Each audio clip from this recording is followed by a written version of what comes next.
Don't start the party without us. Over. Copy that.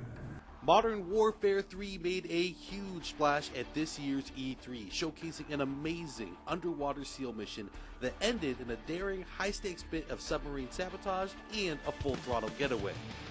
We spoke with Robert Bowling from Infinity Ward and Glenn Schofield from Sledgehammer Games to find out what fans can expect from Modern Warfare 3. Now we asked what it was like to bring the talents of Infinity Ward and Sledgehammer Games together to create the game. In the beginning, there was a little bit of a competition, and that competition was healthy. But we worked together on story. We came together on what tools to make, and now you're talking about two really strong engineering teams, two strong art teams, and storytelling teams. And when you put the two of them together, and they get along, I mean, you're only going to get something that bubbles up that's even better.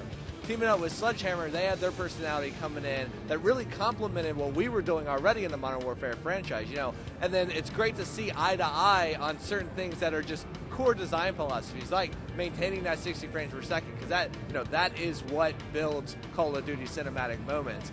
Modern Warfare 3 takes place right after Modern Warfare 2, just a couple hours. I mean, DC is still burning. The eastern seaboard of the United States is, full of a lot of battles. The Russians have moved into New York City, and, we're starting to push them out. But the battle has gone deeper than that. Yeah, I mean, it's going all over the world. I mean, Task Force 141 is either dead or on the run. The mission we showed at the Microsoft press conference actually takes place after the Manhattan mission, Black Tuesday, where you're fighting through the streets of Manhattan trying to get to the harbor. And there, that people have seen that online. We're bringing in dual scope system. The dual scope allows you to, engage guys on a close to medium range with that close optic, the EOTech, the red dot, whatever you're going to do, and then flip of the left D-pad, throw up your ACOG or your magnifying scope, and start engaging those guys further away. The other things that we showed in the New York level was the XM25, which is a grenade launcher, which is just being used right now out in the field. And what it does is it's a grenade launcher, but it lasers a target, say a guy's behind sandbags or something like that, or a car. And it lasers at that target, you aim above it, it calculates how far, and then shoots a meter above it, and then down. So the grenade just devastates anything that's below it. We also showed a 9-banger, which takes the place, which is what Delta is using right now instead of the flashbang. Delta is using that because that's what Delta actually uses, where the SAS missions that you might also fight are a little bit different. They're using a little bit traditional weapon. I mean, we're always talking about the new, but what I love to point out is like the stuff that we're bringing back that we know fans love, and not just from Modern Warfare 2, from Call of Duty 4. Like, you'll notice the SAS guys are running with the traditional model of the MP5, which people loved in Call of Duty 4, and I mean, that's the stuff that gets me excited. It's not only focusing on new stuff and that mixes up the gameplay, but really polishing and bringing back the stuff we all love, and that you get attached to your gun in Call of Duty. You love very specific models.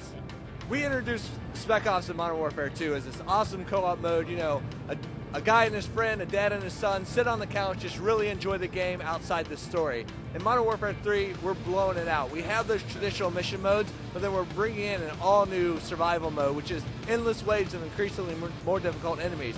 But what's awesome is that we're bringing in all your favorite features from multiplayer: matchmaking, progressive ranking, unlock. So now Hour 1 of Spec Ops, completely different from Hour 10 because you have new kill streaks to your ability, gear you can do, weapons you can grab, ammo, all this stuff. So it's changing out your style on the fly based on the enemies that are coming at you. Because we'll have, juggernauts that have different weaknesses that force you to change up your style. Helicopters coming in.